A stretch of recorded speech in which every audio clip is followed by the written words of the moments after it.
So your goal today, provided you've made all the measurements, is produce a cladogram much like this.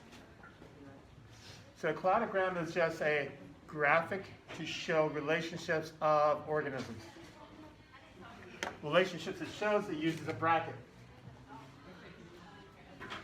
So if I take a look at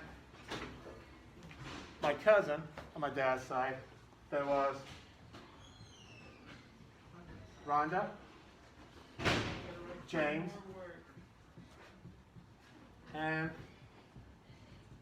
Lynette. So they all were siblings. So if I look at that as a cladogram and just say, okay, they are, because they're siblings, they are in one group, then I have a bracket with 3 prongs. Now, of course, I'm the cousin. So in terms of that, there is a connection between me and them because we both had the same, so my dad's mom is the same as their mom's mom. But then if I look at me, I will be at a separate group than that. So the cladogram is looking at making comparisons. And if I want to make comparisons, I want to make sure I'm doing those comparisons correctly. Now I'm going to start off with a simple example, just to get you in the ball game instead of, here's my family. Do me a favor, name me a sport that uses a ball. Baseball. Soccer.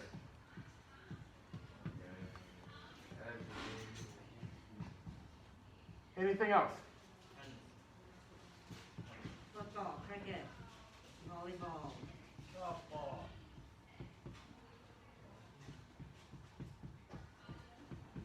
T-ball. Does that count? No. No. Pickleball. Okay, so we got baseball, soccer, tennis, football, cricket, volleyball, and golf. Anything else we're missing? Freaking, what's it? It's the lacrosse. Okay, lacrosse doesn't use a ball per se. Dang it. But at the moment, I'm just kind of leaving lacrosse off. And yeah, basketball.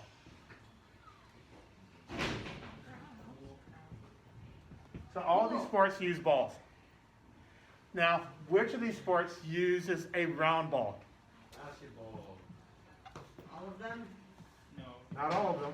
No, wait. No, wait. Football doesn't use a round ball. That is soccer. Volleyball. Okay, cricket? Yeah or nay? Cricket. Let me check. You mean the phone? And volleyball? Yeah. Okay, do I include golf ball because it's a dimple Well, it's dented. called dimple? I'm going to put that in there anyway. Yeah, true. So all these have two things in common right now. They use the ball and they use a round ball. So then I can group those together. Now let's go one step further. Of these, which of these sports uses a ball and you have to hit it with something? A object, a stick. Baseball, cricket, Okay, so I got golf, and golf. Baseball, cricket, and golf. baseball, Yeah, tennis too. Yeah, but like tennis or cricket, and tennis. golf too, right? You already put Golf is there. Oh, okay. So each of these uses a ball in the sport, uses a round ball in the sport, and hits it with a stick of some type. Okay. Now of these, so then I can take these and I can start to just group them together. So they have those 4 things in common. So I can say, okay, here's 4 things in common with this. What about team sports? Now, You can count. That's going with that idea, of these 4, which one now are team sports? Baseball, cricket. No, tennis isn't it? Yes, it is. Yeah, you can play double. You can play double, but I'm going to leave tennis as, okay, let's just put tennis in there. But tennis is a little bit of an oddball, isn't it? Which actually works out. So these use full teams, right? So then I could say these have a lot of things in common, so I have my bracket. Tennis can be a team sport, but is more often individual. So we put it on So, in a different. giving me a little bit more room on here, I will put a bracket here, come down here, and then connect here. So these have, how many things do we have in common? 1, 2, 3, 4, 5. And this has 4 things in common, let's say. Now, other things that we didn't have in there, we have individuals. So where do we put golf? Is golf similar to tennis, or is it different? Well, tennis, well, golf. So if I go with what we said, team sport, that's why tennis was up here. So, But it could be, but the teams are either pairs or single. Golf is only single, yeah. except for some weird tournaments that I have. So then I have golf here, but I'm not going to pair with tennis. It's going to be a separate column there. So I have, these are related. These have several things in common. These have a few things in common. These others have a few things in common. Now, if I'm going to do this as a proper cladogram, I will just have this with the 4, and then this comes down here, and here I've got maybe 3 things in common, maybe 4 things in common. That's just closer to 4. And this is how I'm kind of building my cladogram. Now, for me, building a cladogram is pretty easy because I've been looking at them for a long time. First time, I had to really think about making comparisons. Now, I'm pretty good at reading tables. I've been reading tables probably as long as you've been doing Venn diagrams, and this is where I want to go. You're most familiar with making comparisons with Venn diagrams. So here's my whales. I look at my whale diagram and a Venn diagram. I got 2 types of whales, Odontia, which are the toothed whales, and baleen whales. They've all are mammals. They all have a skeleton, flippers, fluke, blowhole, some other things in common. But Odontia have teeth. They eat fish and seals. And they echolocate. It's kind of like radar. This sends sounds out, it bounces on an object, comes back, and tells them where things are around it. Baleen whales don't have teeth. Part of the jaw kind of developed into this fibrous material called a baleen that acts as a filter. They eat small animals, krill and plankton. They do not echolocate. So this is what they have in common. This is what they have different. How would I group this and dolphins? Are dolphins more like baleen whales, or dolphins more like Odontia? Or are they different from both? So if I'm not sure, I'm going to do another Venn diagram.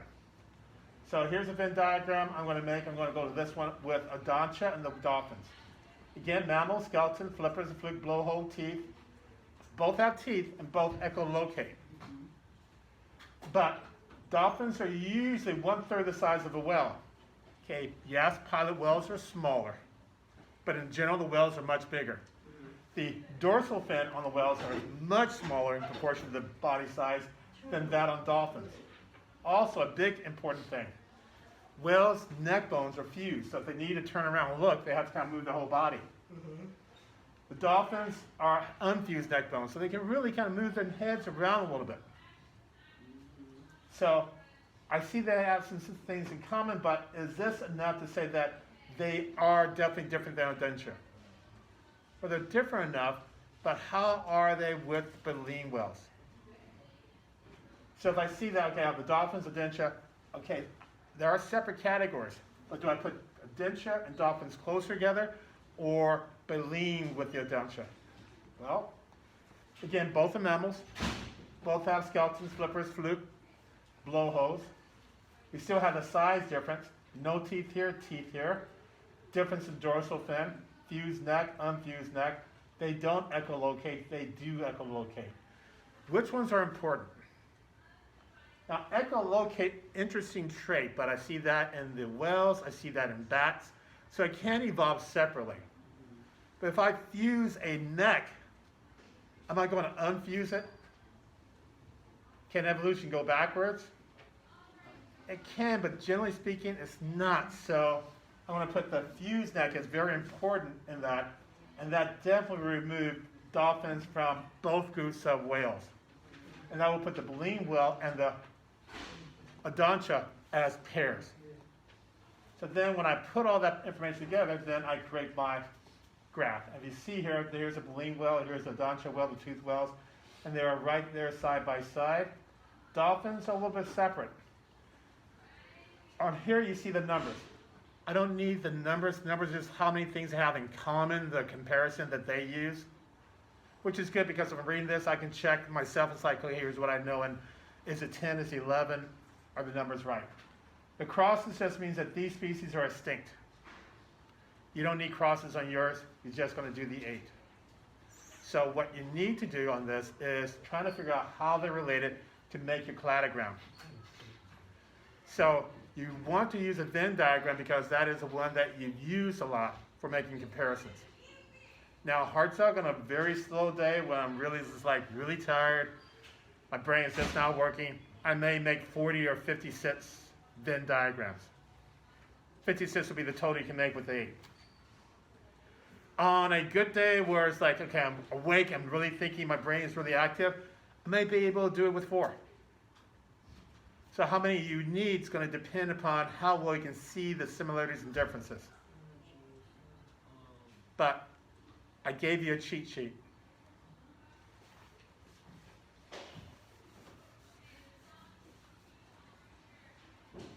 You have species names. Species name is made of the first name is a genus, and the two together would be the species. You have 3 species under the genus Homo. Homo sapien, Homo erectus, Homo heidelberg. So just say sapien, erectus, heidelberg. How do I group those? Are they all equal? No. Are 2 more equal than the others? So will it be more like this? Or will it be like this?